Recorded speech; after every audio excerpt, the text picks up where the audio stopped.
करवीर निवासिनी श्री अंबाबाईच्या शारदीय नवरात्र उत्सवाच्या पार्श्वभूमीवर मंदिरातील दानपेट्यातील रकमेची मोजदाद प्रक्रिया सुरू आहे। आतापर्यंत 7 दानपेट्यांमधून तब्बल 1,11,00,000 रुपयांची रोकड मिळाली आहे। उर्वरित 3 पेट्या गुरुवार सायंकाळपर्यंत मोजल्या जाणार असून त्यानंतर संपूर्ण हिशोब पूर्ण होणार आहे।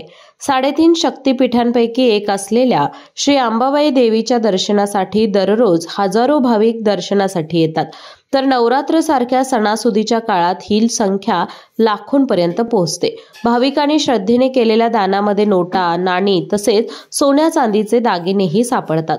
नवरात्रोत्सव 22 सप्टेंबर पासून सुरू होत असल्यानं मंदिराची साफसफाई, रंगरंगोटी आणि शिखरांची सजावट या कामांना सुरुवात झाली आहे।